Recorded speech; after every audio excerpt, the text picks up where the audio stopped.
So guys, প্রথমে তোমরা এই টিকটক ভিডিও ন্যাকামিটা দেখে নাও, তারপরে কিছু ফানি কমেন্ট করে শোনাচ্ছি। ম্যাজিক আর ম্যাজিক, বাড়িতে আজকে আমি মিনি প্যারাশুট বানালাম, সেটা আকাশে উড়ছে। আর বলো না, আমি এতদিন ধরে এই হ্যাকগুলো দেখতে দেখতে অবাক হয়ে গেছিলাম, তাই ভাবলাম এবার চলো নিজেই ট্রাই করি। তাই আমিও সব সামান নিয়ে চলে এসেছি প্যারাশুট বানানোর জন্য। আমি তো প্রচন্ড এক্সাইটেড ছিলাম, কিভাবে বানাবো আইডিয়া ছিল না, তাও একটা একটা জিনিস জয়েন করে সবকিছু বানিয়ে নিয়েছি। প্রথমে তো দুটো স্ট্র কেটে তার মধ্যে একটা মাস্ক জয়েন করে দিয়েছি, তারপরে যে বোমগুলো হয় না ছোট ছোট, সেই বোমের প্যাকেটটাকে কেটে নিয়েছি। কেটে তারপরে এইভাবে একটা খাপ বানিয়ে নিয়েছি, যাতে এর মধ্যে ভালোভাবে একটা হোল্ডিং টাইপের কিছু করা যায়, মানে এর মধ্যে ক্যান্ডেল রাখা যায়। তারপরে এটাকেও জয়েন করে দিয়েছি ওর সঙ্গে। তারপরে ক্যান্ডেলটা ভালোভাবে নিয়ে সেখানে বসিয়ে দিয়েছি। বসে এবার চলো আমাদের ছোট্ট মিনি নতুন প্যারাশুটটাকে উড়ানোর পালা। আমি নিচে ক্যান্ডেলটা পিছনে আয়না দিয়ে হাত দেখা গেছে এবং সুতো আমরা দেখতে পেয়ে গেছি। আমি নিচে ক্যান্ডেলটা জ্বালিয়ে দিয়েছি। তারপর আস্তে আস্তে দেখি পুরো প্যারাশুটটা উপরে উঠে যাচ্ছে। কিভাবে হলো বুঝতে পারলে কমেন্ট করো। ওকে, সুতো দেখতে পাচ্ছি না তো।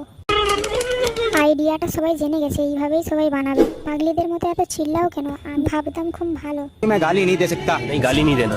फैमिली फैमिली देखती है, वरना मैं ऐसे ऐसी गाली दूं, ऐसे ऐसे गाली